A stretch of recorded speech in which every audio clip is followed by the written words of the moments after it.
Hello, everyone. Hope you're all doing well. It's 9 o'clock. It's tea time and discussion. Let me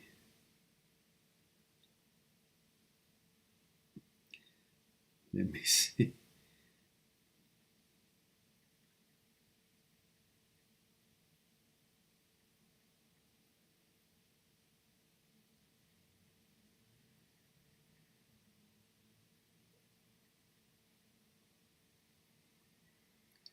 All right. Turn this off. So, what's up, gang? What's going on? So we have 2, 3, 4, 5, 6 people. 5 of them is Ash. 1 is Asuk and Sakura. Asuke Sakura Angel. Asuke Sakura Angel. Well, I don't know if that means you're Japanese or just like that screen name. And don't forget, we need the protocol: gender, age, and where you're tuning in from. And Ash says, good to see you, man. Good to see you as well. Well, I don't see you guys. I just read you guys. And it says, hope the Persian dish wasn't harmed too badly. No. Of course not. Are you kidding me? I was just kidding around. It was chilo kebab, which is the ground beef kebab with rice and tomato on it and stuff like that. I don't have it often, so when I have it, it's really something special. Especially today. I was a hungry hippo. So Ash says, I get the first question in quick. Okay, great. Says, remember the one about humor? Okay. Have fun remembering? Okay.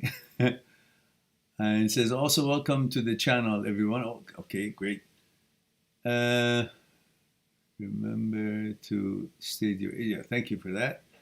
Otherwise, Meron will start. It says, remember to state your age, sex, and location with your question. Otherwise, Meron will start beating people with the stick. Yeah, it's ugly stick. Please remember, it's got a first name. Ugly is the first name. Stick is the last name. I says, and Sakura says, hi, I'm female, 25 age, and from India. Welcome. And let me get to Ash's question. Actually, Ash, I left you a message. I don't think you did follow up with your, I think you fell asleep probably. Let's see.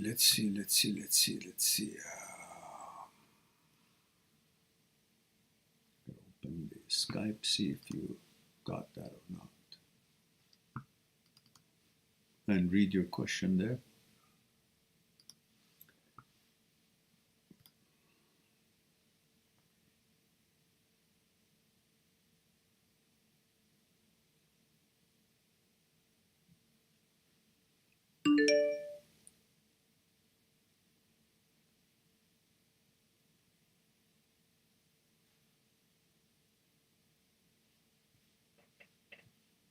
Gee, why is it signed out? What's going on? Just one moment, guys. I gotta bring the other computer to read Ash's questions from it. One moment, because this thing now tells me I gotta re-sign in. That's silly.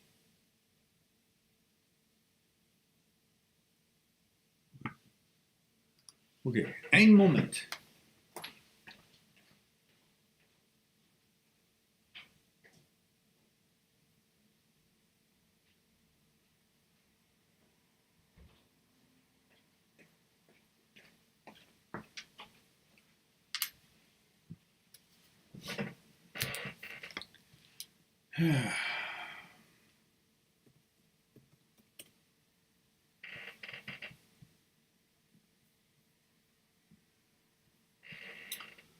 Oh, no, you never saw it.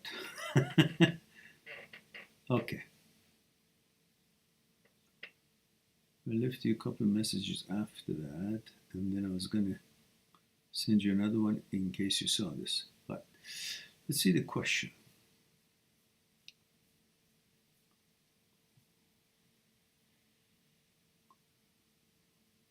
So Ash says, how do you deal with fake laughs?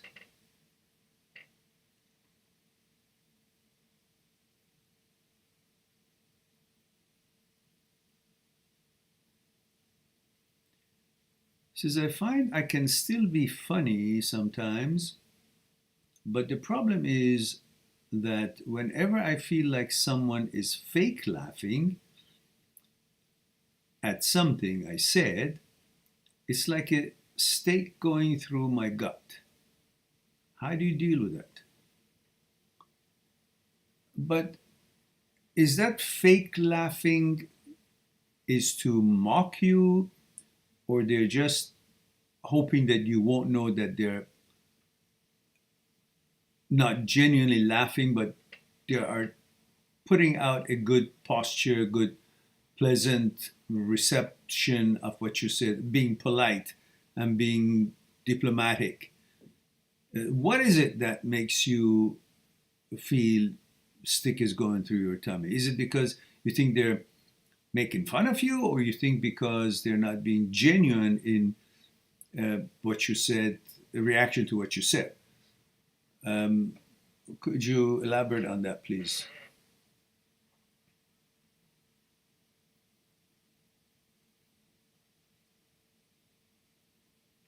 Ash says, not to mock, but to be polite, basically. I wanted to make the question short, but I should have elaborated. No, that's okay.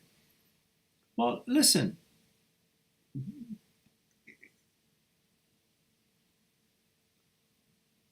You're not there, you know, expecting everyone to be genuine for because you expect people to be honest. But honesty has a limit as well. Like, if you're too honest about everything, which is not going to be hurting anyone if you're not that honest, then people who are going to be too honest about everything, they're going to lack social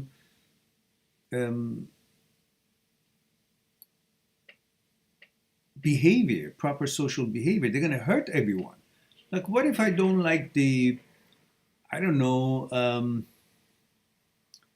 my friend's jacket that he or she is wearing, and I say, that jacket looks pretty old and dumb. I mean, that doesn't go well with that color. Well, if you're very good friends, maybe I will, because I care about his or her image out there, and I know they want to put a good image out, and that could actually work against them. So I may say that if you're close enough. But if you're not, I mean, people trying to be polite by laughing at something that maybe they've heard it before or it wasn't that funny to them, but they feel that you're a nice person, they're not fake laughing to disrespectful. They're fake laughing because what was said wasn't that funny to them, but they respect you as a person and they don't let that not being funny interfere with their respect and liking towards you. So they want to separate that. So that's why they fake laugh it, so you won't be embarrassed that joke didn't go well or didn't have a good reception. At the same time, they don't want to be, not saying anything, and they can't help it. They can't genuinely laugh because it wasn't catching them the way that they would naturally, genuinely laugh. So in my case, I wouldn't care, because I'm not there to score a point or comedian's record, to make a record of it. I say something and I probably feel that wasn't really that funny, maybe, or it was not the right timing for it. I said it because maybe I didn't want it to be awkward, silent pause, or it just didn't come out right, and they're being gracious by not letting that fall on my face. So I wouldn't care at all. It's not any reflection of the reception to me.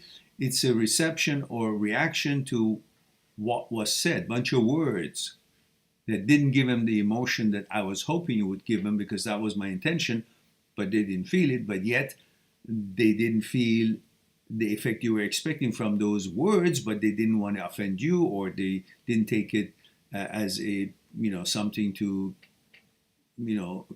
cause them to not appreciate your effort. So they made a fake laugh. That's okay, I don't care. Yeah, I think you kind of somehow you want to be liked by everyone, and your self-esteem seems to be thinking, if people laugh at my jokes, then I'm good.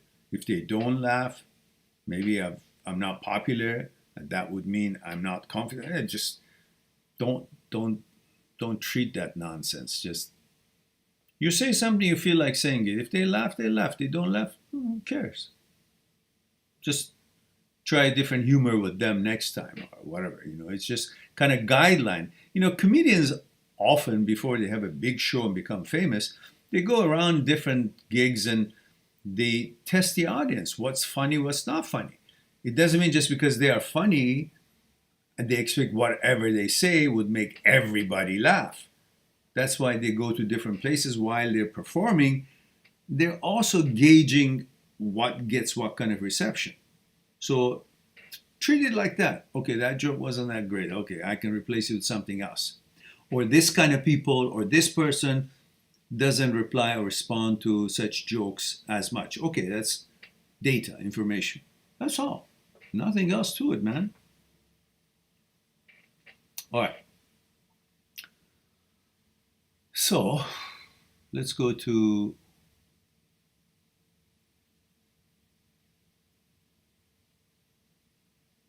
Sakura. Aman is here. It says, hello, Marin, 19, male, India. Hello, Aman.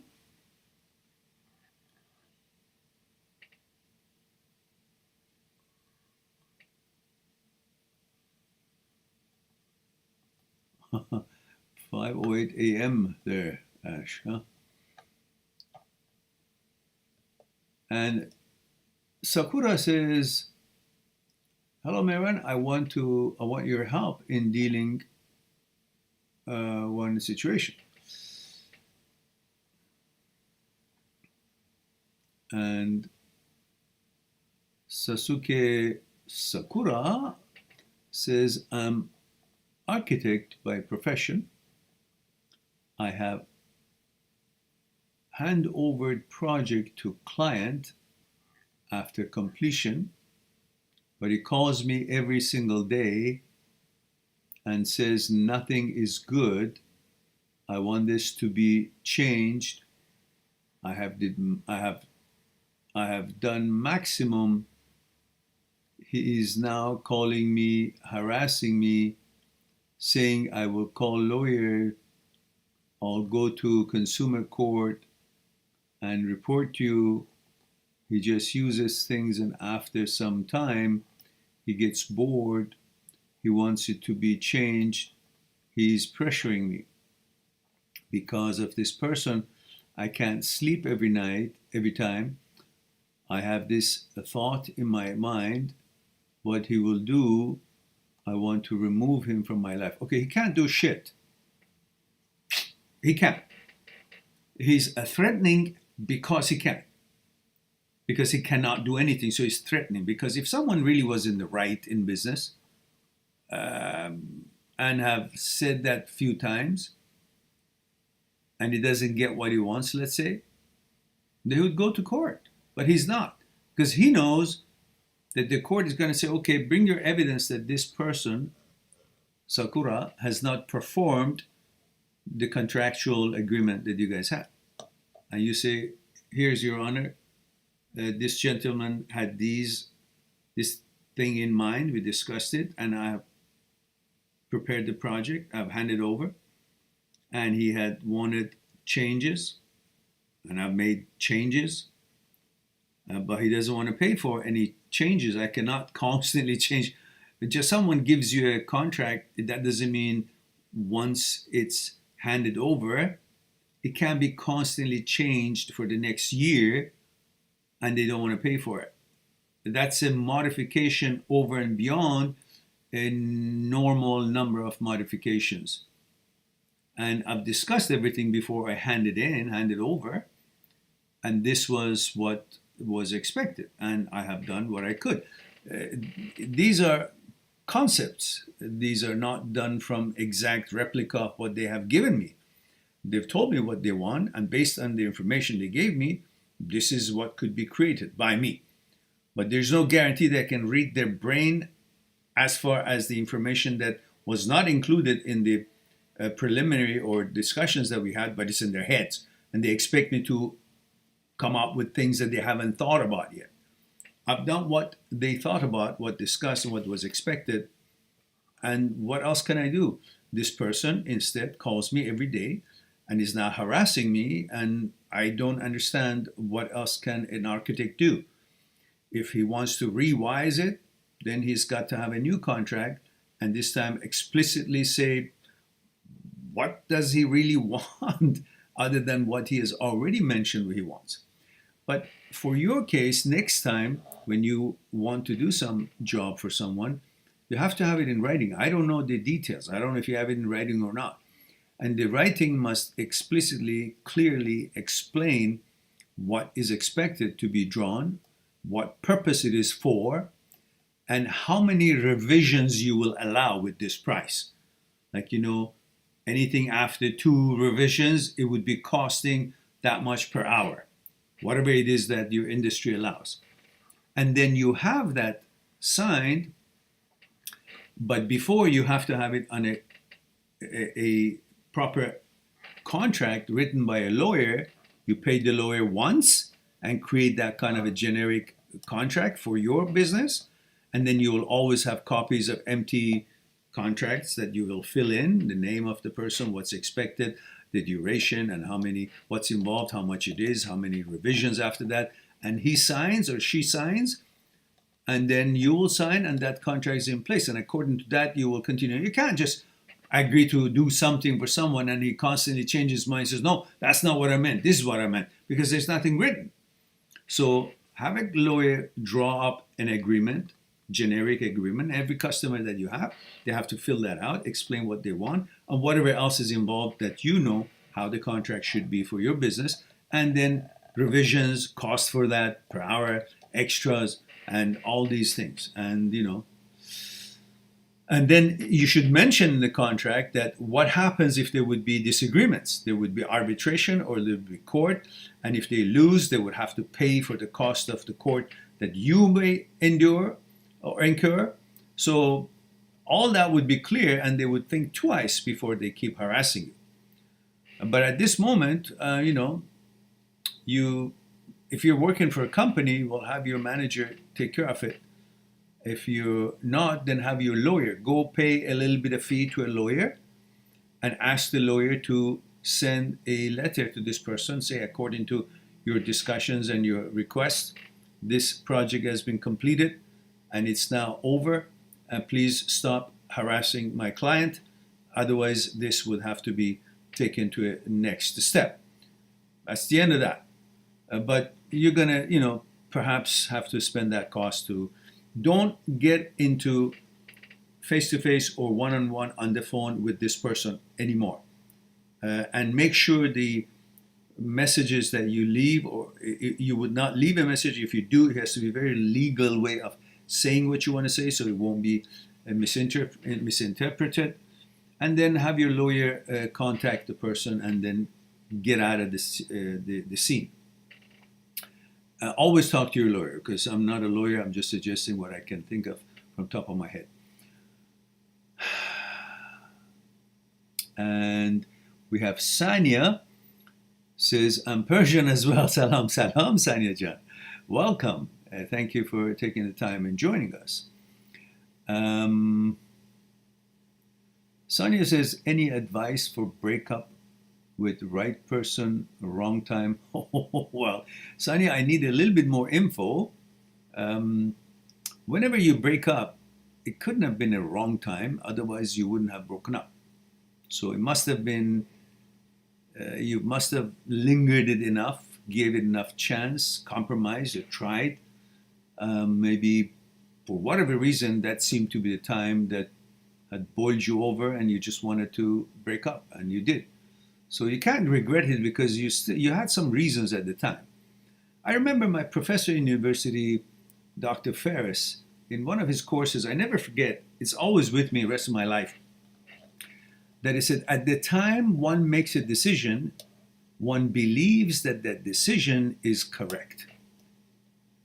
And it's true. If you didn't think that decision at a given moment or given circumstance wasn't correct, you wouldn't have made it. Obviously, you have seen no other way to deal with it, and the decision based on the information was available to you at the time seemed correct. Now, later on, maybe other information comes about and you see, well, I could have done this, but that information for you to decide that you could have done this at the time you wanted to make that decision wasn't available. Now it's available, which is a different time, different moment. So you can't regret, you cannot blame yourself. You just simply have to understand that at the time that you made that decision, there were certain reasons, and to the best of your abilities, that was the decision you could have made. And you made that.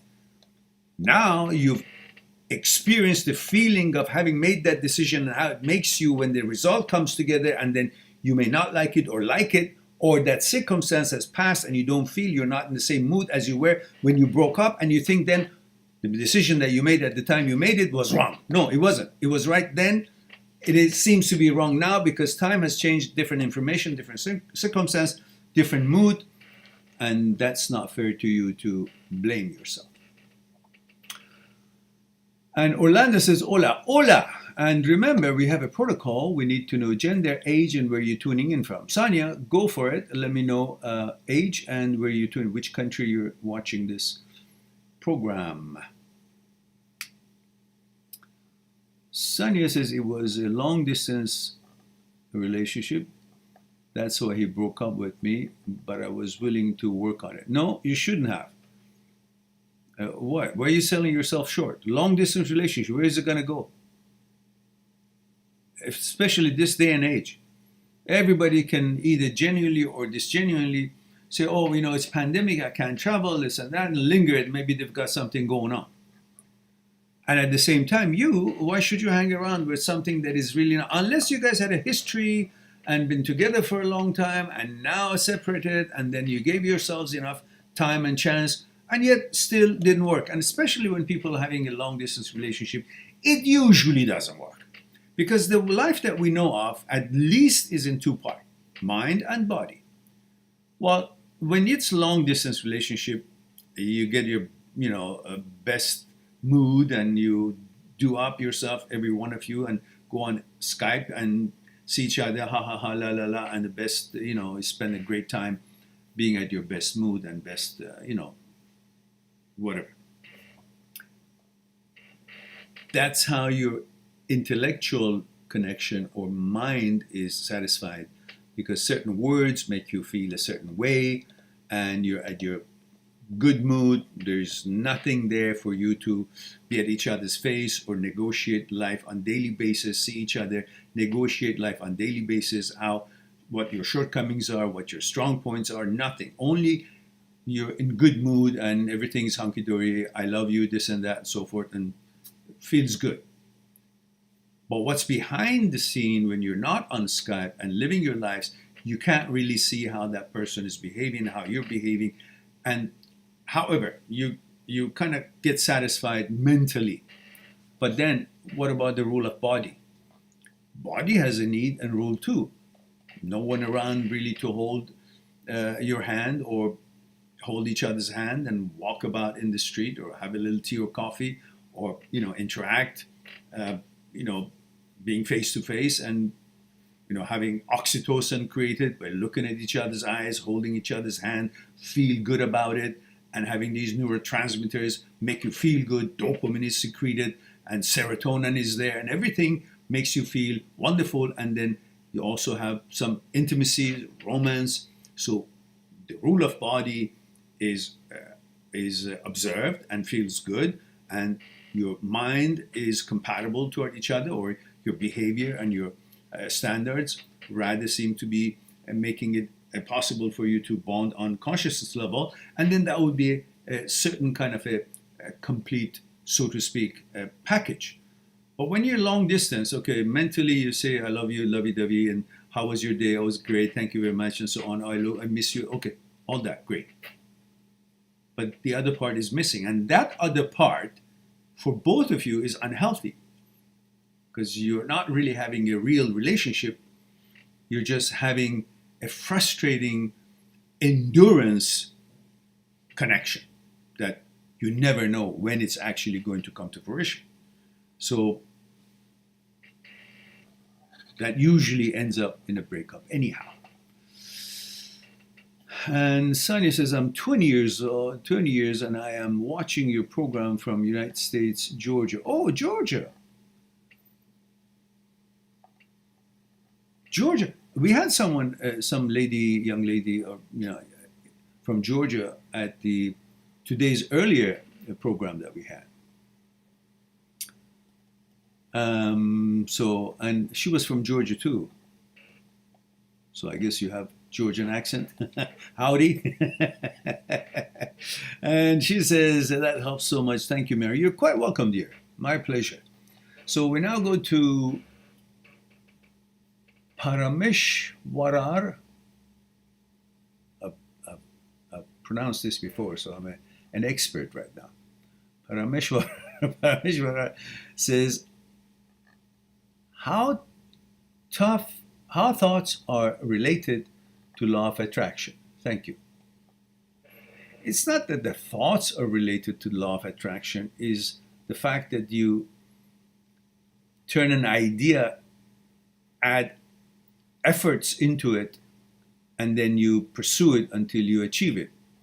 So it starts with an idea, but if the idea, there's no action behind it, means nothing. So you can sit here and think about hamburger, but you're never going to get full. That's rule of body, rule of mind. So by keep meditating all the time, you can't get full. Or by eating that much food, you can't feel like I'm a real meditated, calm person, and my mind has now developed because I ate so much food. That doesn't work. Each one of them is his own exercise. Got to meditate, take care of the mind, got to eat right food, then your tummy is full. So on that note, you can't be just thinking food and be full, and you're thinking meditation or eating your way out to be your way to feel, very powerful in mind. So law of attraction is good to begin with when you want to pursue something and achieve something, but you can't be just rely on that. You got to put your ass on the line and go get things done. So you wish something, get off your chair and go get it done. Can't be just hoping for it, if that's really makes sense to you. AX says, hi Marin. Hello AX. And what happened to protocol AX? Gender, age, where are you tuning in from? So I'll go to next until I get that from you. Forever Sky says, any advice for when you having intrusive thoughts and you can't stop trying to read yourself even though you know you're reading yourself wrong, and that causes anxiety? Well, when you have intrusive thoughts, obviously there's a malfunction in the brain that is constantly allowing these intrusive thoughts linger. Usually, as I've discussed it before, there is a mechanism at the basal ganglia called caudate nucleus, part of striatum in the midbrain, that it's designed to act as an automatic gear shift to shut down when intrusive thoughts show up. Because every human being, every human brain produces intrusive thoughts. No one is immune to it. But when there's no malfunction in the caudate nucleus, when the intrusive thought shows up, that caudate nucleus, the automatic gear shift, is designed to shut it off because it's aware, it's been programmed, it's aware of your values, of your manners, morals, what's relevant to you, what's meaningful to you, what's sacred to you, your inclination, your gender, your manners, your morals, your faith. Everything is already safeguarded in your superconsciousness. Dr. Schwartz calls it wise advocate. Dr. Phillipson calls it gatekeeper. I call it superconsciousness, your core principles. Either way, there are certain things that defines you, your values, what's meaningful to you, what's sacred to you, what your inclination is. And all these, your choices, are being safeguarded. And caudate nucleus, your intellect, is aware of that and automatically shuts down when intrusive thoughts that they do not line up, they do not align with they're not aligned with your values, it shuts it down automatically. But when there's a malfunction, these intrusive thoughts show up, but the caudate nucleus doesn't automatically shut it down, so they linger. When these thoughts linger, don't dissipate, you'll say, oh, maybe there's a message coming through from the Almighty, or my brain, which you think the brain is the Almighty, which is total bullshit. Brain, you have been brainwashed to think that your brain is your intellect. Your brain is not your intellect. Your brain is stupid. Your brain is a machine. Your brain is an apparatus that makes thoughts. But you, on the other hand, the me that was there before the brain was added to us 40,000 years ago, is the one who's the boss. That's the intellect.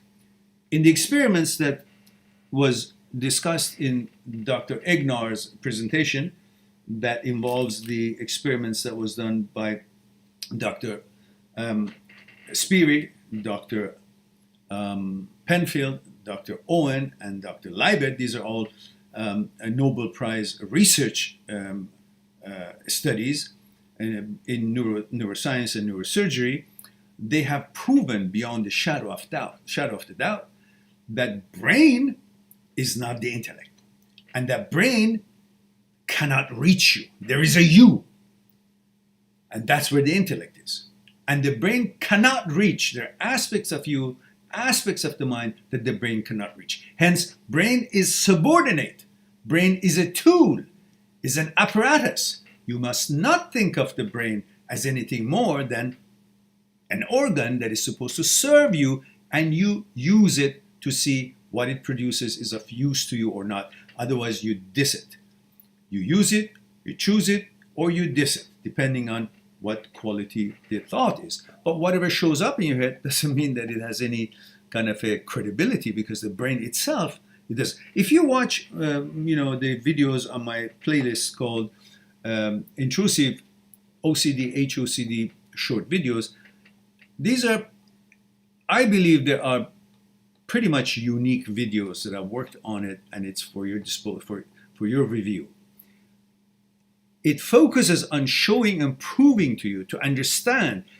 The important thing for you to understand is that, which shows in those videos, that there is a separation between brain, thoughts, and you.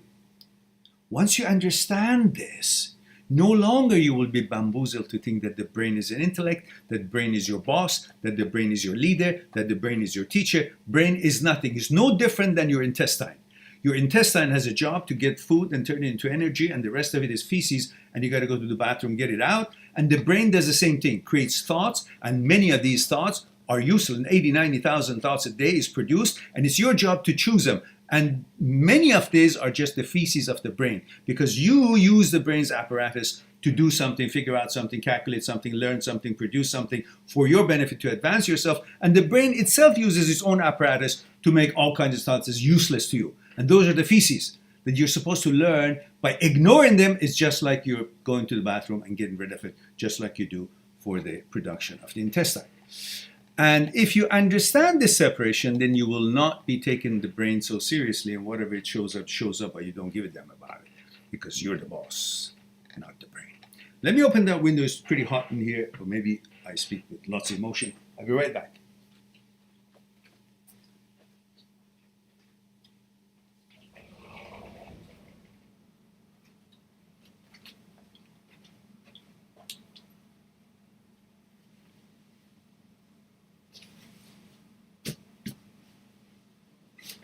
Okay.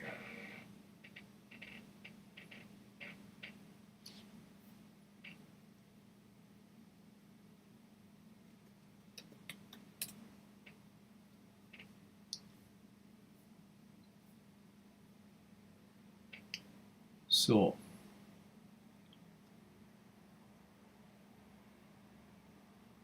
Ash, you can go on your Skype and read the couple of questions that I've left for you there and respond to me there if you wouldn't mind. So at least I know if they show up here tonight, we'll know. So let's see. John Smith is here. John says,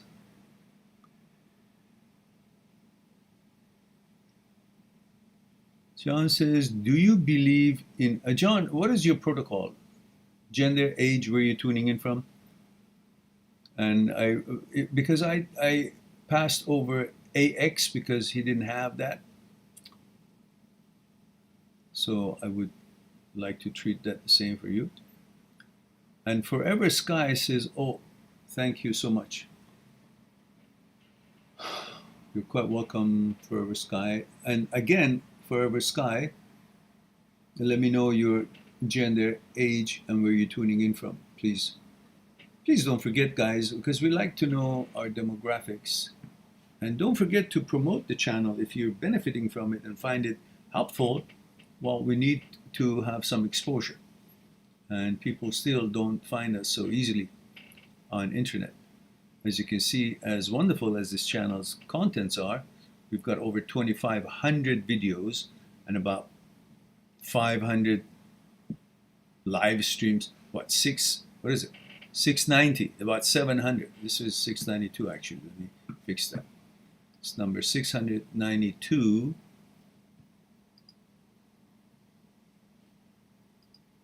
Number 691 was earlier on this afternoon.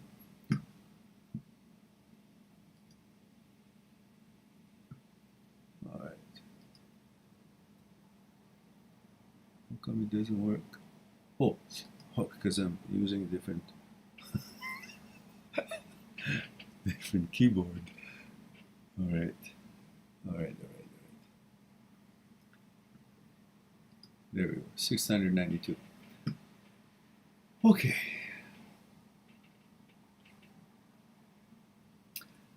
Forever Sky says 16-year New Jersey. Thank you for that. It's one of the important things for me is to know this information because, first of all, I need to know who am I talking with as far as age is concerned, because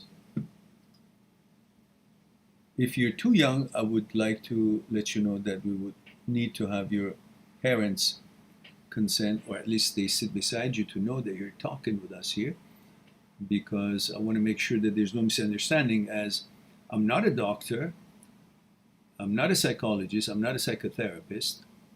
All my research has been done through my education, university, and through my real life experiences and research, and through research of work of scholars of hundreds of years ago, and the books that I've written based on, again, my research and personal experiences and pondering, and it's been years in the working. But I don't have any medical credentials, and I want everyone to know that. So if there is any need for you to get some medical advice, make sure you speak to your psychologist, a psychotherapist, or doctors, specialists, for whatever it is that you're looking for, and let them guide you and advise you. And here, we're just discussing based on my research and my experiences without any claim to any medical diagnosis or suggestions as a remedy. Having said that, disclaimer,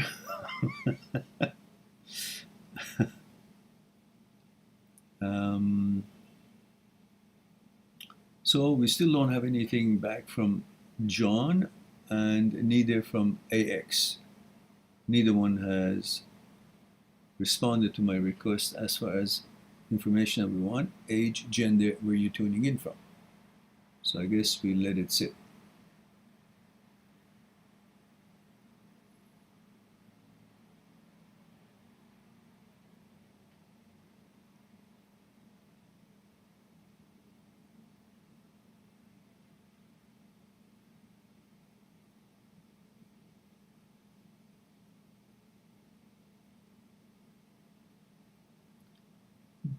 Prithu Barua says, hello, Marin. Hello there.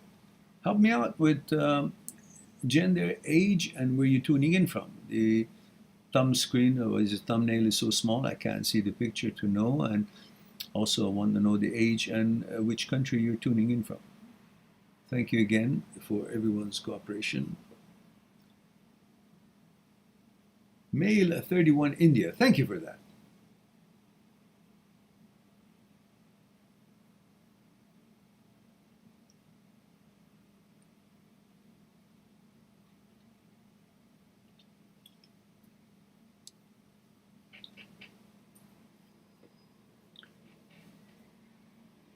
Ash, you haven't gone on Skype yet, have you? I don't see you there. John Smith says 35 male Florida. Thank you for that. So we go to John's question. John says, hello, do you believe in reincarnation? As we humans and all life cannot perceive unawareness. Therefore, isn't our next life instant, like we have now?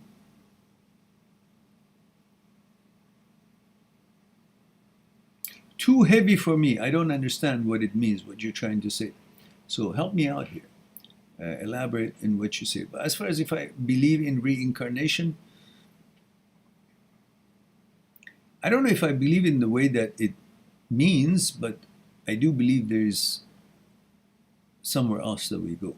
Whether it's right or not, I don't, because I believe we are all made out of energy, and energy doesn't die.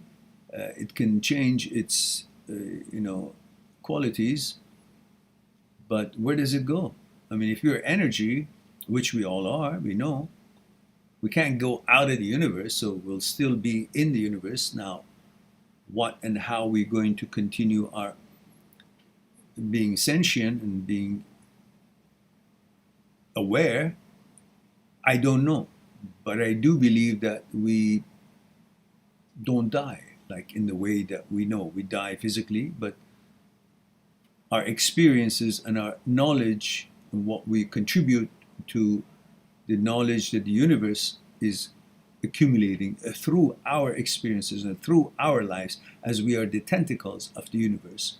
What brings wisdom to the universe through our experiences, through our interchange and exchange and so on.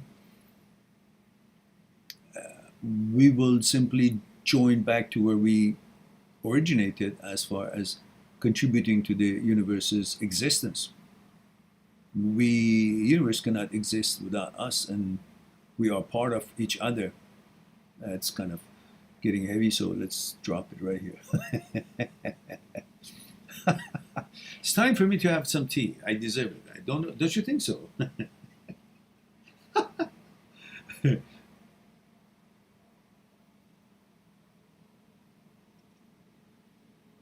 Okay.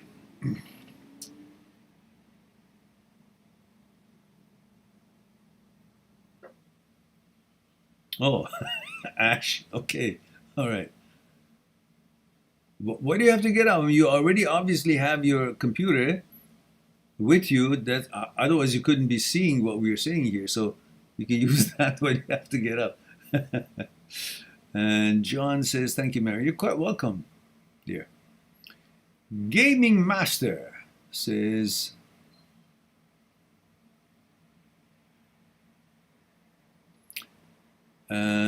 what? Ash says Reddit would be a great place to promote himself. Maybe do an AMA.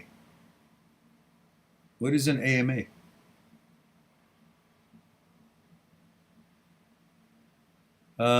Surge77 says, oh no, we got to go to gaming first. Gaming protocol. Who hasn't give the protocol? I will pass by till I get it. So, gender, age, where are you tuning in from? Surge77.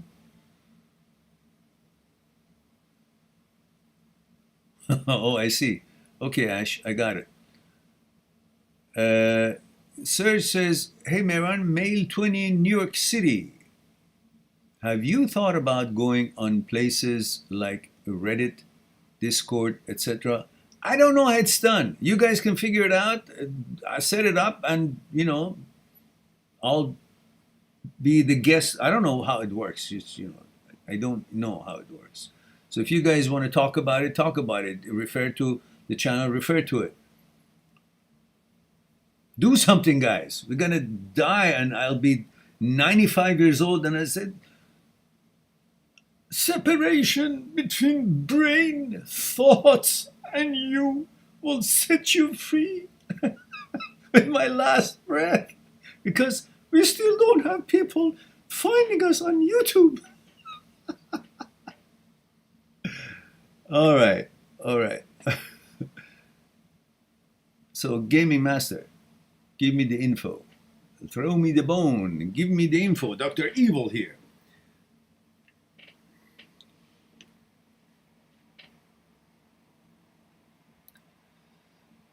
Look, it's quite embarrassing. We have over 22,000 subscribers, but hardly we have anyone here, meaning our subscribers are pretty much satisfied with the videos that we have, but others who want to ask the questions, they won't even get to know we have such things. So you guys can easily promote the channel with this little, what's going on with this little video that I usually put the link up here for y'all to put it on your social media and let people know that we have a live stream. And this is the link for it. Oops.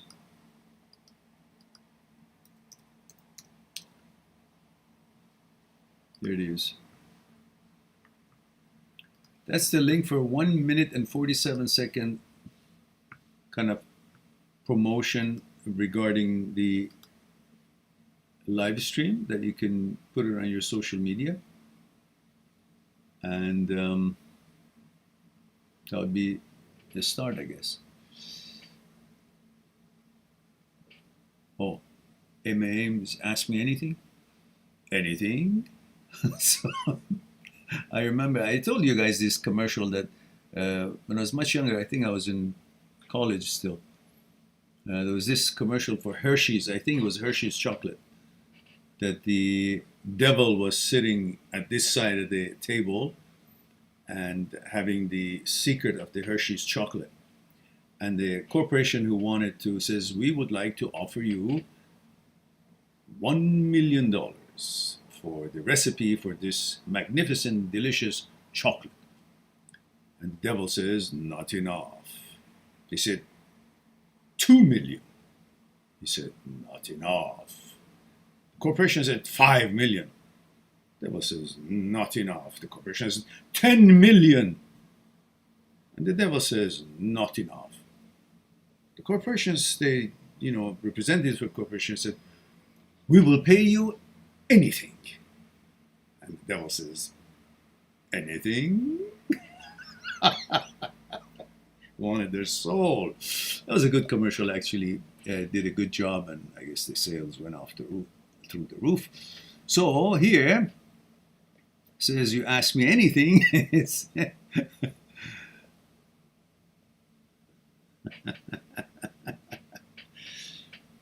all right, let's see.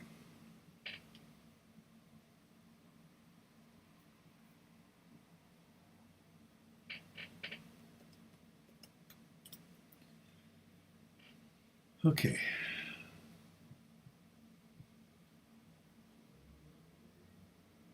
And Gaming Master says 15-year-old South Carolina.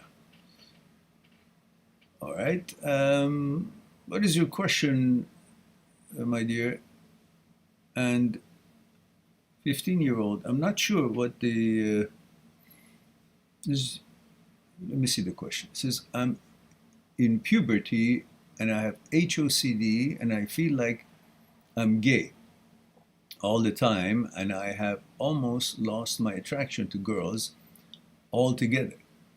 And I don't know what to do because I feel like I'm gay. Well, this is what HOCD does, makes one feel what the brain's thought are suggesting. And since brain is very powerful, it can actually make the body react to the thought, and that reaction turns out to act as an evidence for you that therefore the thought is correct. However, the thought is a thought. You do not follow the brain. You follow your choices, your values and choices. What it is, that is your preference. And you follow that rather than, it's like, I remember when I was a kid, I was walking from school to home and some pervert would pass by or follow me and try to, I was a cute boy and there are perverts everywhere in the world. And, they would try to convince you, I show you something or come here, I buy you ice cream and all that shit. So if you're aware of your preferences and choices and values, you're aware of that you're the boss to be in control of the actions that you make, then it doesn't matter how many times these people follow you and try to steer you away from what your preference and your decision is, so you won't be subjected to their insistence or their suggestions. Now, you got to understand that the brain is not you and it's not your intellect. Brain is stupid, has no message or no deity. So when it goes like this, that causes all these, then you got to be able to understand that you're the boss and you will simply follow what it is that your choices and your values are. I suggest to you that ask your parents to introduce you to a psychotherapist and psychologist who is specializing in OCD and HOCD, not regular psychologists who is specializing in OCD, HOCD, and the link of many of these famous psychologists are in the description of my videos in these playlists having to do with OCD and HOCD. And if you can afford them and if you can reach out to them, find a real expert and then have them guide you and explain to you and help you to be able to deal with what it is that you're going through.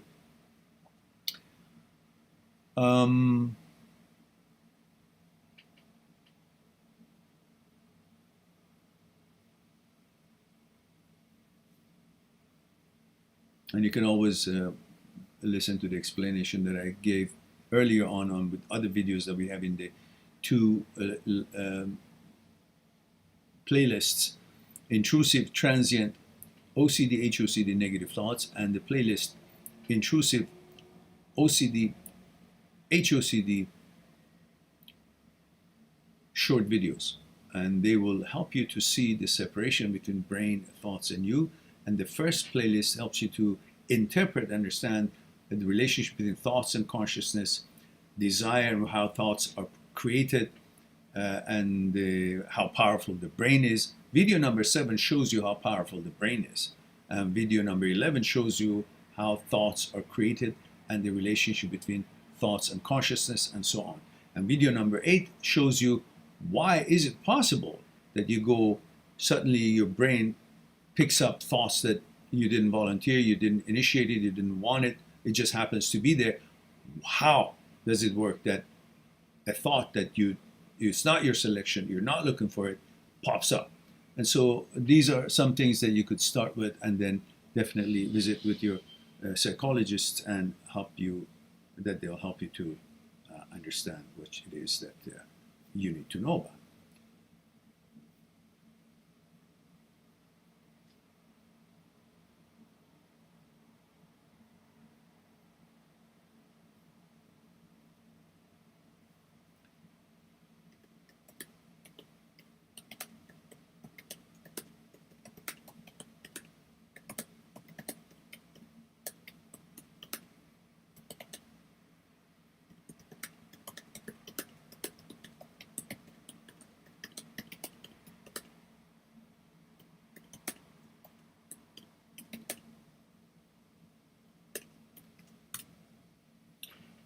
Okay.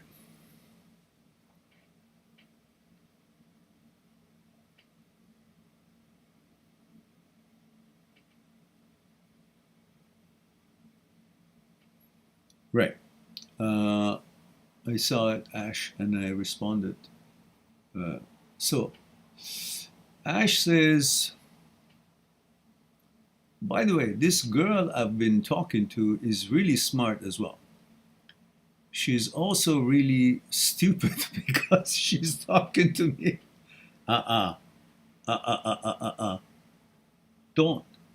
Don't even joke about it. Because when you keep joking about these things, you actually start believing because coming from your own brain, and you have somehow, for wrong reasons, we all have sometimes give credibility to the brain because we think it's me saying it. No, not necessarily. It's just something there that you should not really use it to give any negative connotation to yourself. You know, um, once you don't respect yourself, I mean, you can be funny and humorous and humble and grounded and all that. That's perfectly fine. That's how we should be. But you don't go overboard insulting yourself for any reason at all, unless you deserve it. But you don't deserve these things at all. So don't use any of these things at all. You must believe truthfully, and you know that you're a smart person. You are very intelligent and you are uh, balanced. Some days more than the others, as we all are. But you understand what I'm saying. You're an intelligent person. You've got great qualities, and you know it better than I do. But from the things that I've seen you hear and communicate with you, it's very apparent. Don't put yourself down, and don't put her on pedestal. You're just getting to know each other. So if you go with that approach, you're shooting yourself down for what? What has she shown you that has made her so amazing, other than, great news that she's intelligent? Okay. But depends on how she behaves and reacts and interacts with you. I don't care if, the lady is Einstein. I mean, a lady version of Einstein. You want a balance there. You don't want all brain, you don't want all body. You just want a proper balance, a normal balance. So it doesn't matter how smart she is. How is she interacting with you? How honest and reliable and genuine she is with you, and how receptive she is with you. How does she reciprocate your kindness, your emotions, and what you're extending. And don't extend too much before you can see it's appreciated. Um,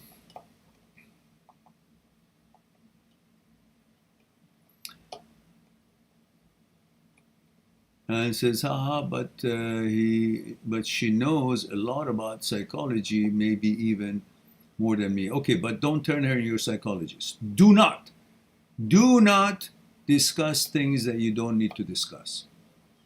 Right? She's candidate date, nothing more. Don't turn her into your, I don't know, listening ear. She's so not only will we have great sex, he says, I was quite surprised and impressed. So not only we'll have great sex, but we can discuss Freud's theories about wanting to sleep with our own parents. After which shouldn't be awkward. Yeah, very good. Okay, keep it on. I don't know what kind of a gem you found, but to each his own. Go for it. Ash says, you're right. I need to stop self-depreciating. She also said this. You stop that, because you are going about trying to get her to notice and flatter you how smart you are by constantly saying something stupid about yourself and putting yourself down. That's fishing for compliments, to be treated special. And girls don't necessarily like to treat you special if you ask for it. But if you don't, they will see that you deserve it and they will treat you special. So be at the shoulder that she can put her head on yours, and not to feel that she's the shoulder that you're going to put your head on hers. So I suggest to you, don't lean on her so much, let her lean on you. That's the expectation of a woman usually. Otherwise, you want to give her credit by making yourself look not as smart as she is, or needy to get some validation, but in her mind it could look as smart as she may be and psychologically aware as she may be, but it may look rather weak. And no female is going to want to hang around with someone that she feels he is weak. Whether you are or not at a given day, don't need to bring that up until you guys are very seriously involved for a long time, and then she would feel that this is sharing, and even then to a certain limit. That's my suggestion.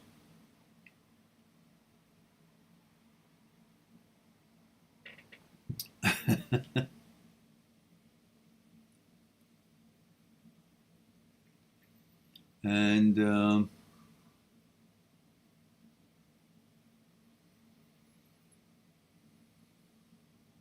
Ash says, yeah, I don't know why I'm shooting myself down. No, don't. I see it as a joke, but you're right. She's not on a pedestal. I just like what she's about so far. Yeah, fine. But that's all the credit you give her until now for this assignment. It's like a teacher sitting in a classroom and a student brings a paper that he or she has done and it's good, and the teacher says, okay, I'm going to give her A for the whole semester. No, A for that work. On that day, until then, her average grade is A or B, whatever it is, for that project. You can't suddenly give her a grade for future because this particular project was done perfectly or satisfactory.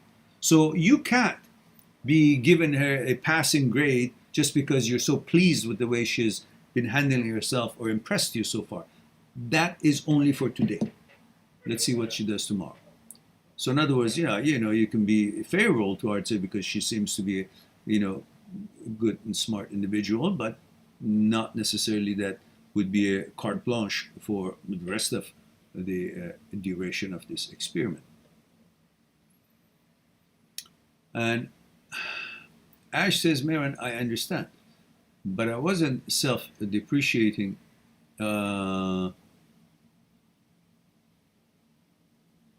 So deprecating, so she would kiss my ass. It's just something I do sometimes unconsciously. Don't become conscious of it, God damn it. This whole unconscious business is messing with you. This girl gives me compliments even when I act like an asshole. But yeah, but don't make that a habit. Eventually, she'll get tired of pumping you up. So don't make her feel like she needs to constantly make you feel good about yourself, because people stop coming around. So cut that out for whatever reason it is you do. Just cut it out. It's good to be humble, but be humble in private. And sometimes you don't need to be too humble. Just be yourself. I mean, sometimes not. Sometimes don't be yourself, for heaven's sake. That's what I'm trying to say. It's all good, brother, he says. If I make a mistake, I'll correct them.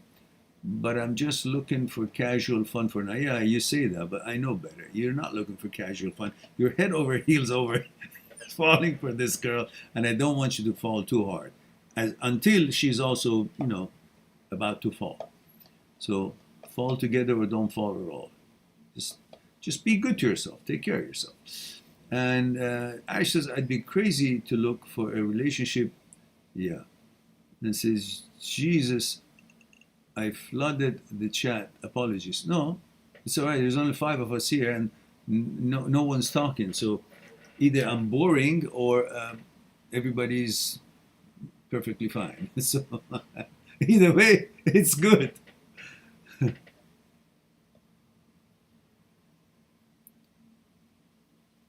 All right. So, has everybody left us? See, this is like a restaurant. People come, take their food, go. It's a takeout. Nobody sits. Of course, because of the pandemic, it's all takeout. Even here, for heaven's sake, what have they done to us? All right, pretty soon it looks like it's going to be you and I and no one else on the chat.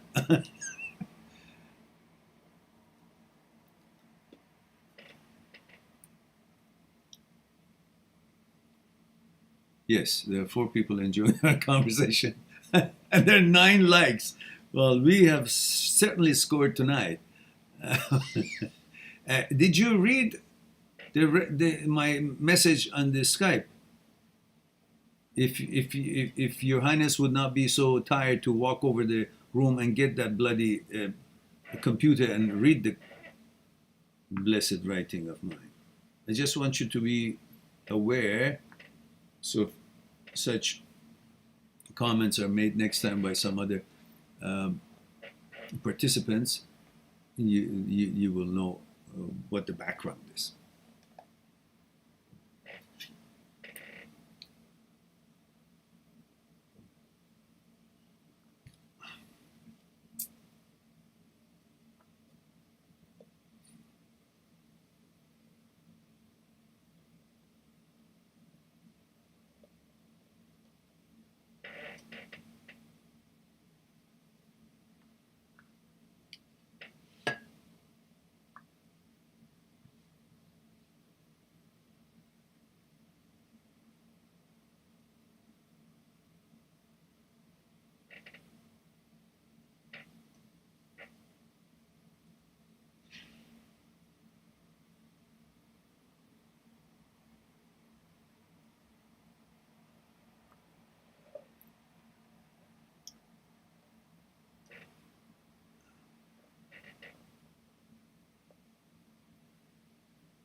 AX, are you still here or you're gone?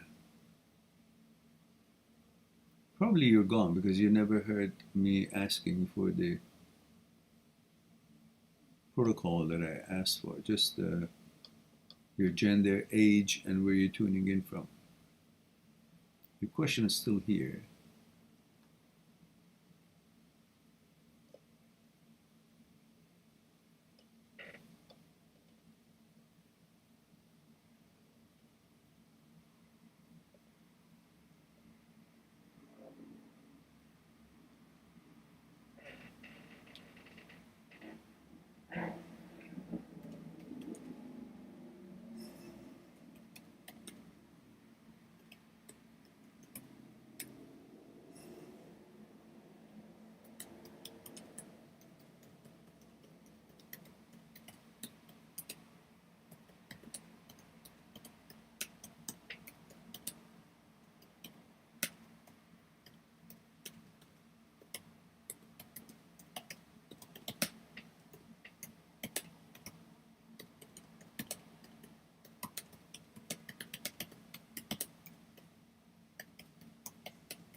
Okay. Get your ass back on the Skype and read what I said. God damn it.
Oh God, that ugly stick after all tonight is going to get busy smashing on your head. And here I am thinking my administrator is going to take care of things. God damn it. All right. Thank you. I appreciate your understanding. Fuck.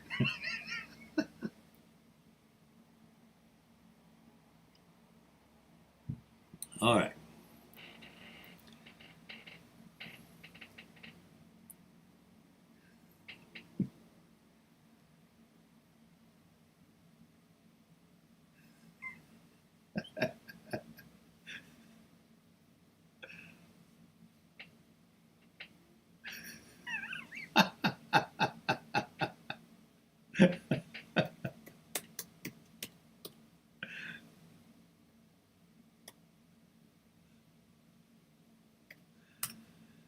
Okay. Let's get back to the main channel. Okay. All right. So that's wonderful. We haven't lost anyone within the last 1 minute, and that's encouraging.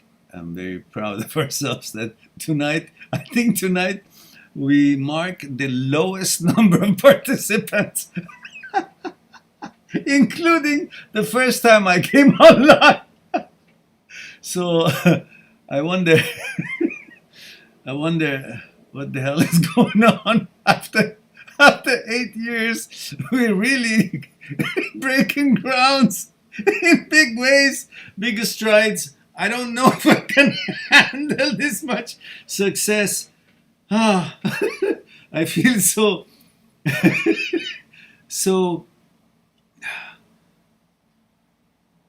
fulfilled with having served the community in such big numbers as it is tonight. 4 bloody participants, and I'm beside myself. Let's see. No, I'm alone. Okay. All right. All right. All right. Yeah, John, I know. I know. It's crazy. I mean, I just begin to feel like Austin Powers right now. There's nothing else left to talk about.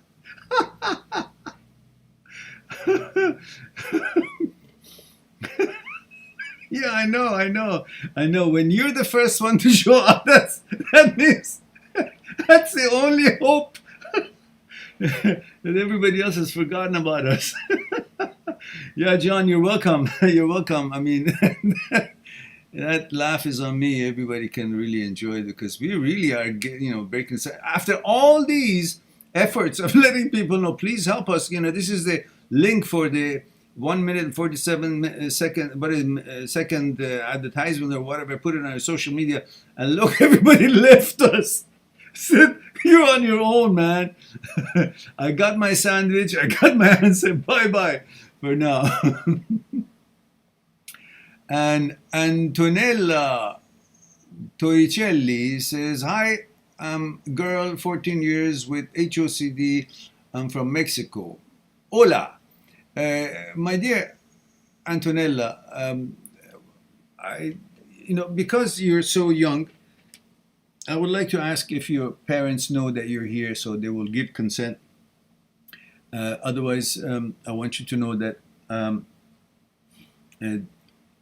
it would be wonderful if your parents can make an appointment for you with your psychologist, a psychotherapist who is specializing in OCD and HOCD, to be able to guide you, to help you understand what the disorder is, the malfunction is, that there's nothing wrong with you, and these are thought-based, and everybody on earth gets intrusive thoughts of one kind or another at one time or another in their lives, and usually these thoughts disappear as soon as they show up and you realize something, kind of nasty showed up and you consider it bad thoughts, and then automatically it shuts down and you go about your business. Sometimes our brains malfunction and it doesn't correct the negative thoughts that showed up, or a thought that is not of our preference showed up, and it doesn't shut it down. So then we got to learn how to behave with that thought in order that that thought that comes from the brain, not from you, it comes from brain, two different things,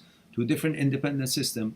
These are brain thoughts, not your thoughts. And then the brain learns, because of your behavior toward these thoughts, that you ignore them and you don't give them a kudos, or you don't give them any credit. That's what I mean. And then it learns that these sort of thoughts are not entertained with this entity, and it becomes less and less. And then through neuroplasticity, the brain rewires itself and starts acting again with automatic system that it has to shut down these intrusive thoughts that are annoying to you. And every one of us get these sort of thoughts, and you just need to understand by either watching the videos that I have on this channel, or definitely not or, and making sure that your parents introduce you to psychologists who are specializing in OCD and HOCD, and then you will know how to deal with them. In the meantime, there are on my playlist Intrusive OCD, HOCD short videos. There are a number of videos that I've produced to help you see the separation between brain, thoughts, and you. There is a you who's the ultimate power, not the brain. The brain makes thoughts, and you decide which thought sees the light of day, or which thought just is simply is ignored and dissed and falls by the wayside, and you focus on your life. So you recognize the intrusive thoughts and you call it for what it is. You say, that's intrusive thought, it's not me. That's the brain's thought, it's not me. That's OCD, it's not me. That's HOCD, that's not me. So you clearly use one of these versions and announce it, that you recognize the intrusive thought, and then you call it for what it is, that it's OCD, it's not me. That's HOCD, it's not me. That's the brain, it's not me. One of these things, you call it, and then you focus on what it is that you're supposed to be focusing on. In other words, you ignore these until they do not create some kind of a alarm in you to respond to it and to become, alarmed about it, and you will just recognize them as a malfunction of the brain, not as any deity or message or any inclination changes or any suggestions or any news or whatever. You just treat it as what it is. It's like, you fart. You don't say, let's see, what did I eat? What does it smell? Why is it like this? And why did it sound like this? You don't data hunt. You just say, okay, it was a fart. Okay, off you go. A little bit of a kind of a, what was that? Then you keep on going what it is that you want to study, you want to talk to your friends, you go. It's just a little bit of a kind of a hiccup. So the brain shows some kind of a weird thoughts that is not to your preference or to your liking. It doesn't align with your values and your preferences, and therefore you notice that, and then you don't data hunt it, you don't interact with it anymore. You notice it, call it for what it is, and then you go about what it is that you prefer to do. And you keep doing it, eventually it learns that it can't continue trying to convince you of something that you're not, because these are brain's thoughts, not having to do with your biology. So, and the rest of it, I'm sure you can watch it in the two playlists that I have on these subjects, and also with your psychotherapist and so on, and help them, that they will help you to see what it is that you need to know. And Antonella says, yes, my mom, no, right now I'm okay. Then a month ago, I understand is a thought only. Your videos help me too much. Oh, great. So you are watching. There are two playlists. Yeah, there's one transient, it's intrusive, transient, OCD, HOCD, negative thoughts, and the other one is, and that one talks about how thought is put together, why such intrusive thoughts have a chance to be created, how powerful the brain is. Video 11, video 7, video 6, video 8 shows why such thoughts appear and what is the connection of thoughts together, and then many other interpretations of thoughts. But the most important part that you should focus on, which is the key to dealing with HOCD, is my other playlist, which is Intrusive OCD, HOCD short videos. In this collection, in this playlist, you will be focusing on understanding the separation between brain, thoughts, and you. Separate things.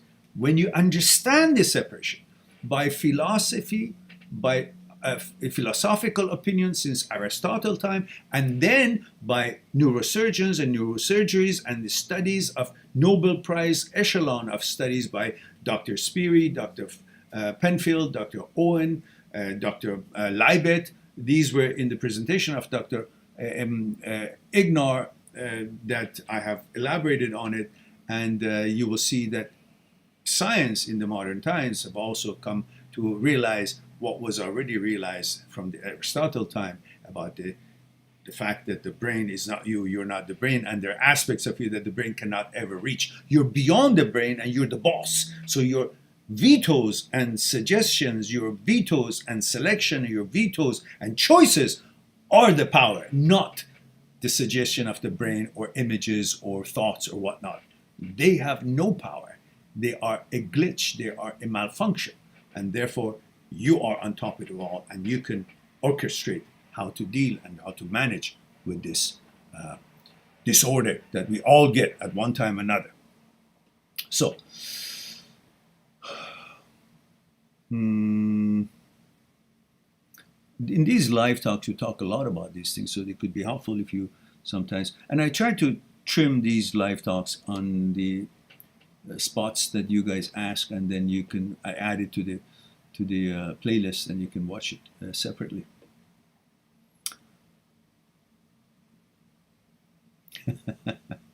Ash says, congratulations, you're our 5th visitor tonight.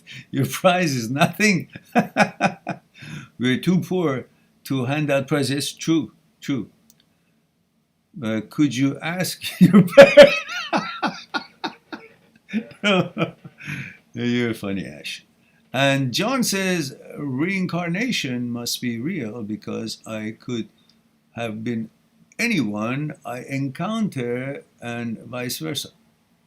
Thus, we could be one consciousness, as egg theory suggests.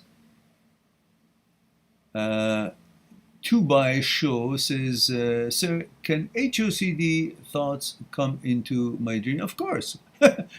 In fact, there's a very good chance of HOCD thoughts come to your dream. Why? Because the dream is mostly based on what you think about all day long. If you're constantly, haunted by all these thoughts all day long, so you're data hunting, you're interacting, you're angry, you fight with it.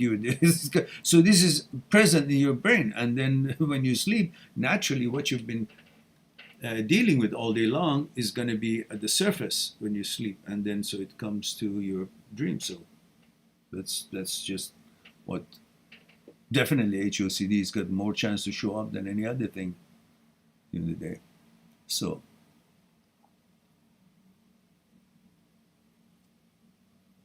no.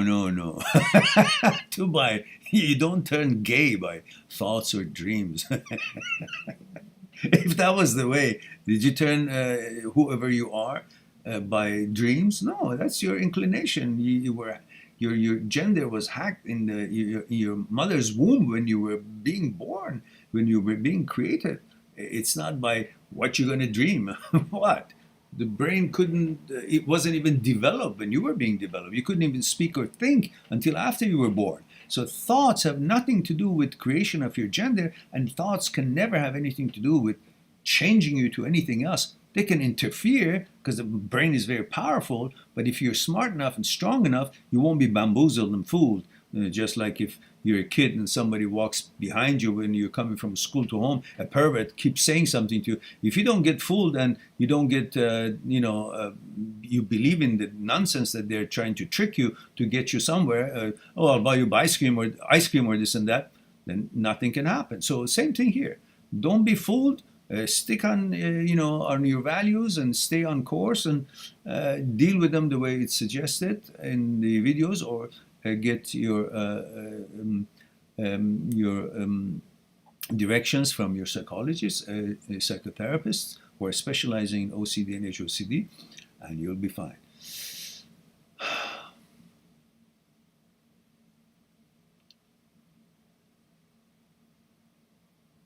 Chester is here. Chester is male, 27, Hawaii. Aloha again, Maryland. Aloha, Chester. Good of you to join us. We were actually going downwardly. I mean, we started with what? I don't know, 5 or 6 or 7, and then we came way down. We had 9 likes, but we looked at it, there were only 4 people here. So either I was really boring or, or people didn't have time to stick around. Well, we're glad you're here. And John says, why am I born in 1986? Why my aunt doesn't have a mustache? What the fuck do I know why you were not born in 1986? Just kidding. And not in other timelines. Or maybe I was actually perceiving the world. I just don't remember. John, what are you smoking right now? Come on now. This is a serious channel. What's going on with you? Next time, choose another time, for heaven's sake. You want to travel in time, do it on your own time. And John says, we cannot perceive nothing, thus consciousness is inevitable. Yeah, okay. Well, you gotta look at one of my videos. I think it's video number 11 on the intrusive, transient, OCD, HOCD, negative thoughts. And that will explain to you how thought is born and then the relationship between thought and consciousness and so on. And those numbered videos, I think about 30 of them are numbered in that playlist. Some of them are not necessarily having to do with OCD or HOCD, but they help you understand your psyche better. So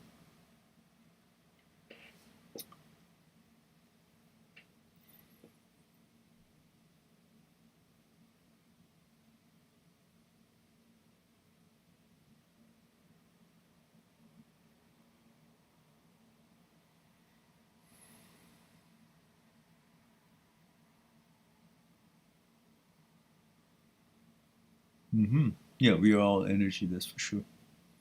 Aman says, do you like this song, Too Many People, by Paul McCartney, Ram album?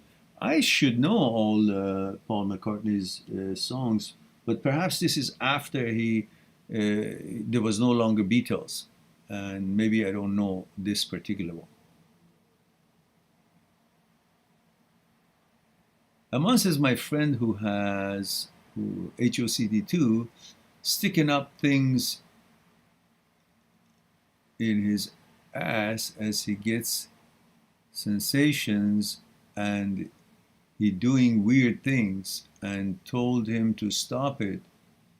It'll hurt him. What should I tell him to do? Well, what is he trying to accomplish? That if he's gonna like it, that means he's gay? Well, that's not true. If you scratch your ass, there's so many neurons and nerves. There's so many nerves in that area. Even if you scratch your elbow, if it's itching, it will have an orgasmic feeling. That's why sometimes when you have a mosquito bite or scab or something that is itching, when you itch it, you can't stop because it feels so good. But this is because the sensories are there. So you do the same thing wherever else. It could be your asshole, and you could do it, and you will feel pleasure, but that doesn't mean, you have your inclination changed. So stop testing these ways.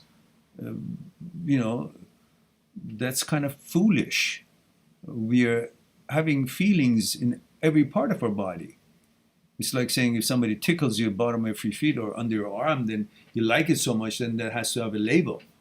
No, this is how we feel. You touch here, touch there, caress here, caress there, you feel, because the brain is just feeling the motion, and your excitement and reaction is to the motion, to the touch, not to the idea. But definitely that is got nothing to do with any sexual inclination. If he's trying to get some kind of a reading out of that, he's not doing himself a service, and he should stop doing that.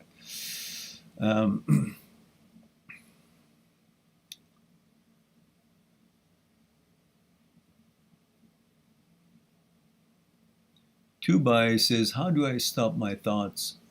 Sir, help me. You don't. You don't stop thoughts. You ignore thoughts. The thoughts are like heartbeat. They can be there.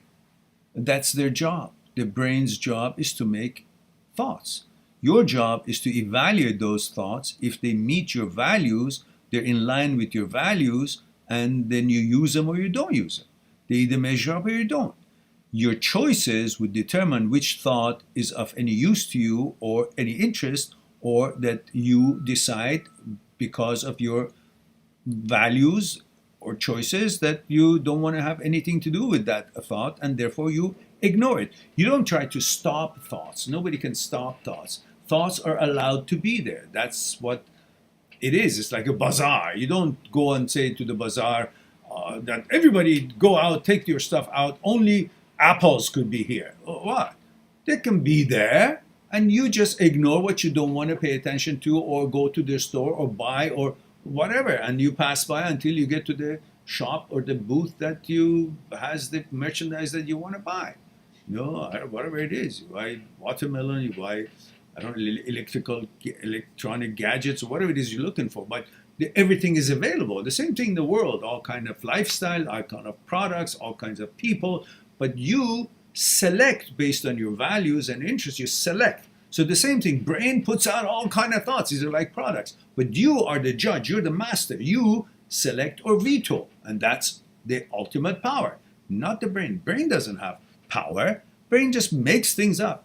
But when you understand brain is not you, you're not the brain, then you don't care what the brain says. It's like brain is another person in the street who you don't know, and you don't care what their views are. They say shit about you, but you don't care. Because it's somebody else saying something, and you have a choice of letting it bother you or not paying attention, going about your business and doing whatever it is that you set out to accomplish when you come out of your home. And that's how you deal with your brain. The brain does its own thing, and you allow thoughts to be there. Any thought, I don't care, whatever thoughts, whatever, it's there. Doesn't do any harm because it doesn't have a power. But because you have all these protection ideas that's protecting yourself, and anxiety goes up that, oh, somebody said something bad about it, or the brain created some kind of a bad scene or bad image or bad thought about me. I got to protect myself. I got to defend it. I got to defy it. I got to destroy it. No, you don't need to do that. All these things can exist, but you simply don't give a damn about it. You don't let them see the light of day by don't allow any of these thoughts that are not of your interest turn into any kind of an actuality, because you and only you can allow anything to become an act or actuality, or let it fall by the wayside and die where it pops up and never see the light of day.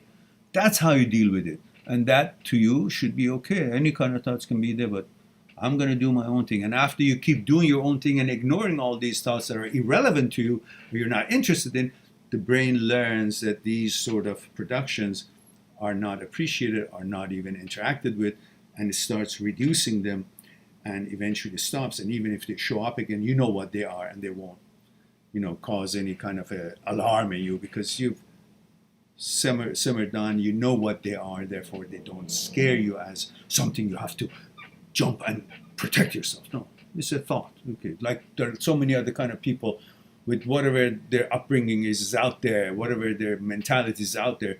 You just maneuver from the ones that you don't want to have any contact with.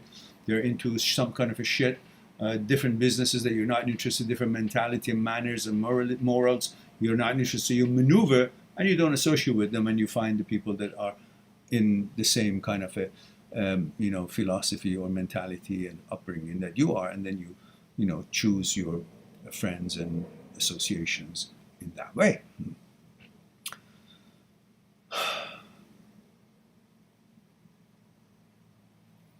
Tubai says, sir, I'm from India. Are you like Indian songs? Yes, actually I do. Very soothing, especially when the girls sing. Their voice is so beautiful. and the resonation of the uh, Indian girls' voice songs in such a soothing way. It's a certain resonation frequency that is very calming and it's very unique.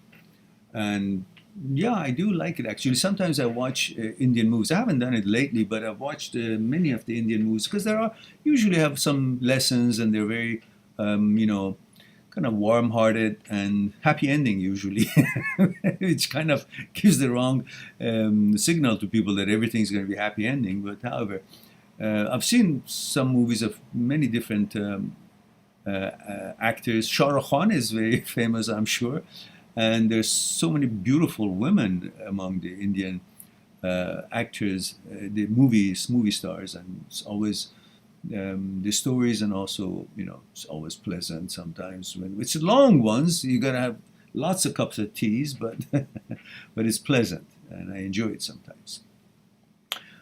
And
Engledan is here. Says Mayor and 24 May London. Hello. Says my long distance ex father, or your long distance ex's father recently died, and our communication broke down. Her and her friends blocked me. I felt rejected at first, but I cannot force someone to be in my life. Yes, I think we talked about it earlier, no? No matter how much I loved them, I want to reach out to her, but I don't think she wants to talk and send me a moving on text. Huh? Then block me again. Okay, that's all right. Leave her alone. You can, if you know that family, you can reach her mother and say condolences if you really want, you think it's important to you, and don't reach out to her. Leave her alone. Somebody blocks you, that's the end of it. They're idiots. If you haven't done anything, they're just trying to show that they have got some kind of a value because they're denying, they're blocking. Oh, I'm in power, I blocked you. don't, don't fall into that kind of a theater. If you haven't done anything, somebody blocks you, that means they're stupid and they're weak and they really got nothing to offer, so they just want to kind of portray as they are valuable because they blocked you. That means nothing. Block what? Okay, block. So what? What does that mean?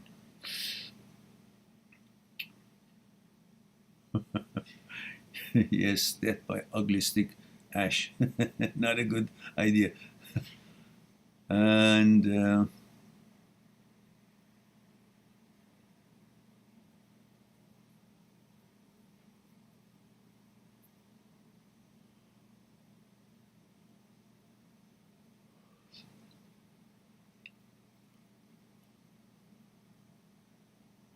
Tubai says, sir, can you allow if in future I will go to your country? Tubai, who am I to allow you to go anywhere you like? It's your decision and you're free to go anywhere, any country that you want to visit. More power to you. Study well, get a good job, or have a business and make money and build your life, and future awaits you, and you can spend it any way you like, and hopefully you'll spend it with wisdom and set out to build a good future for yourself on a solid foundation.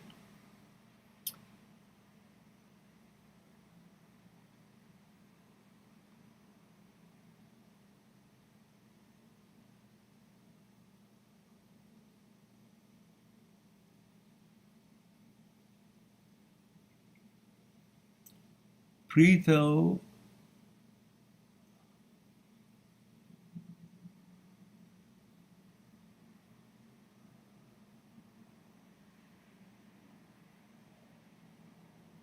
All right. Prithu Barua says, how can I... Prithu, what happened to the protocol again? You forgot? Just because you were here earlier, do you think I remember? I still need age. And where are you tuning in from? All the time. It says, how can I train myself to care more about myself? Do you have to really train yourself to care more about yourself? Honestly, do you? It's you. It's the most important person in your life. It's the most important person in the world. You may love your parents and all, and it's great, but you're the most important person, because you won't even be able to love your parents if you're not here. The reason that anything means anything to you, anything is valuable of any kind, is because you're here. If you're not here, nothing matters anymore. So you better take good care of yourself, because you care and value for other things that you love in this world. And if you really want to give them love and care and take care of them and enjoy these things that you love and give love to the parents or to whoever it is that you love, then you better take care of yourself first to be able to be in a position to be around healthy, to be able to give that what you want to give because of your care and attention for those people. So naturally, you got to take good care of yourself. Be good to yourself always. And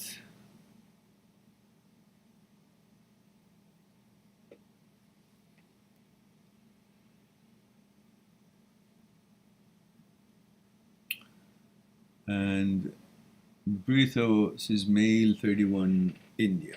All right.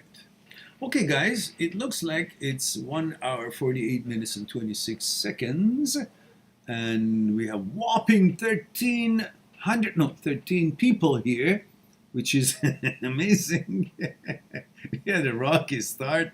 We almost got discouraged, but I'll be here another 10 minutes and we'll cut it off at 11. So we'll have 2 hours, and at the same time, 11 is when I really cut it off so my voice won't carry and disturb the neighbors. Sergio, I don't have a Discord. I don't know how it works. I'm not that good at it. I have to learn it. But if you guys set it up, I'll be there as a guest. I guess I'll show up and, people can ask questions, or somebody set it up, I'll be there. But I don't know. Maybe I'll look into it and see how I can set it up. But I tried once before. I didn't know. I couldn't. I opened an account. I didn't know how it worked. I don't know. Maybe somebody can explain to me.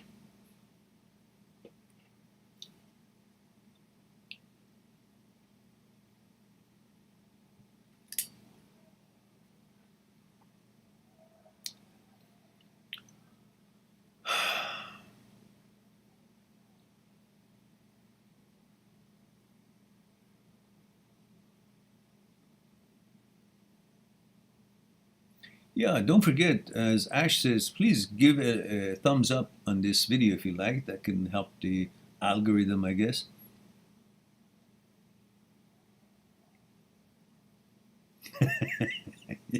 Yeah, I won't be able to sleep. Well, actually, I will go to the gym after this to do a workout.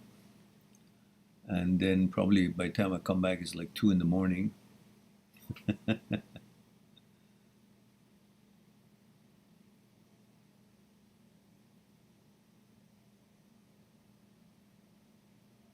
Tubai says, sir, my full name is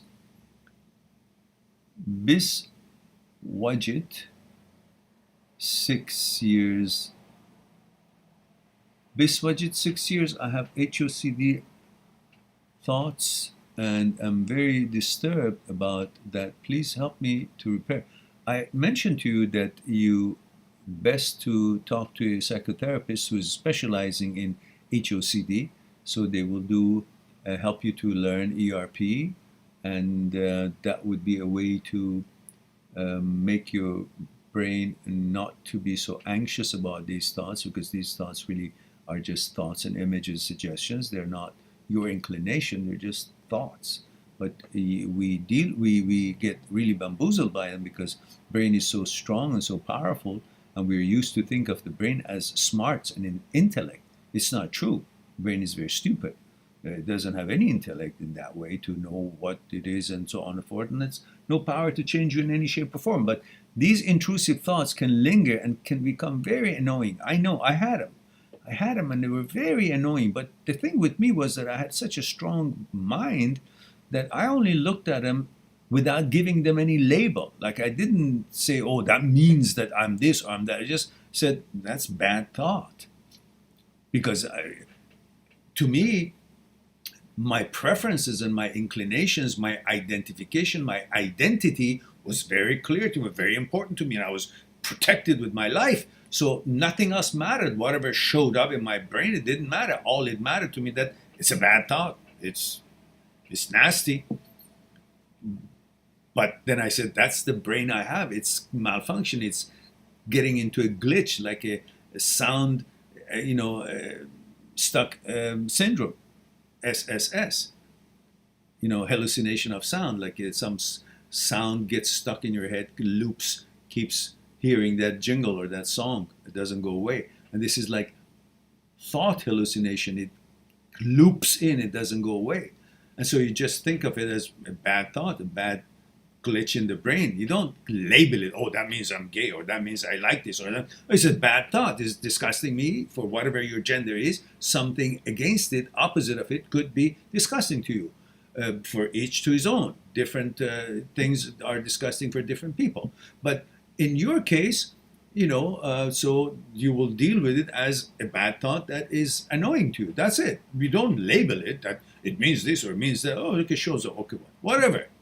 You could have all kind of weird thoughts. Doing things to your father, or it's your mother or whatever. It's just all disgusting, and it could be anything of other natures of sexuality that could be, that is uninteresting and unwanted to you and to your inclination. So you treat it as what it is without giving it a label. Oh, it's a bad thought. My brain is into that glitch. That's it. You don't go on and, giving it all kinds of connotations and so on, and then try to prove that it's not or it is. Of course it's not. It's just live your life. But whatever thought shows up, shows up. All thoughts are allowed to be there. But, you don't live by thoughts and suggestions or images. You live by your vetoes and values and choices. That's it. Doesn't meet your values, doesn't matter what it is. It can show up until the cows come home. Doesn't matter. Don't pay attention to these things.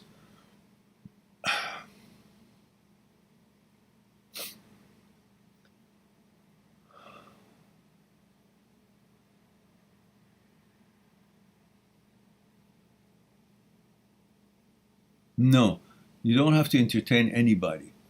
Just simply, if you have something to say, you say it. If you don't, in order to make it easy for yourself, say, okay, I don't have anything else to say, so perhaps I guess we talk later. That's it. Bye-bye.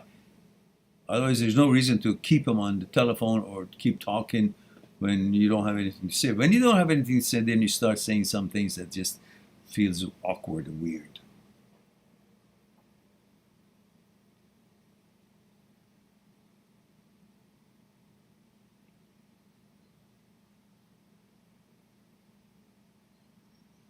Two biases say, last question, how I understand or how I can be sure it's just HOCD from bias. No, there is no such thing that you have to make sure.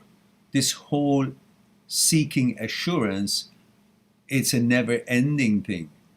That's why this HOCD starts, because we seek assurance, because we're perfectionists. We want to be on top dog all the time. We want to be making sure that we are what we are. Why? Because that's very important to you. Why? Because that's what you are. You are heterosexual. You are what you've always loved to be. And because it's so important to you, you always want to make sure. Because of the perfectionism. This idea that I have to be perfect makes you want to constantly make sure. And this making sure is a never ending, because a minute later you want to make sure again, because there's an OCD involved here. Yeah?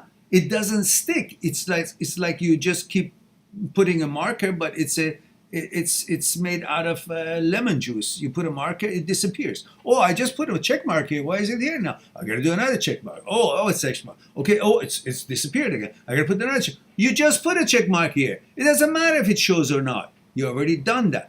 But this is what HOCD makes you want. It's a doubting disease. So you got to keep. You feel like you want to keep making sure. And because it's so important to you, and you love what you are, who you are, and you are perfectionist, and you constantly want to make sure that you are perfect, that you are what you are. This is a disease. This is a dysfunction. It's a malfunction of the signaling system of the brain. That's why it's called doubting disease. This is what the French call it. The doubting disease, of course, in French, not the accent. So you just don't worry about it. Don't worry about it, as the Italians say in Italian. I haven't smoked anything. I don't do that sort of stuff. So if I'm goofy, because that's my nature. How do you think I think of all these things? It's goofy brain.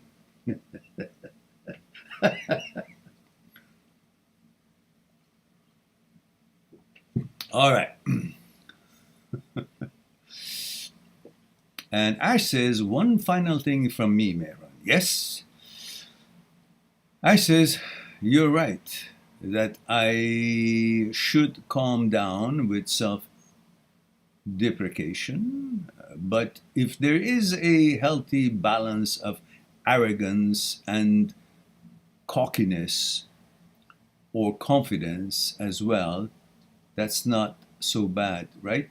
Yeah, but don't be cocky just to cover your lack of self-esteem, because then it looks kind of rude, because you're not really aware of what the effect of it is on that person. You're actually trying to cover up your self-esteem. Don't be cocky for no reason. Why should you be cocky? You can be funny and pleasantly cocky, but not too much.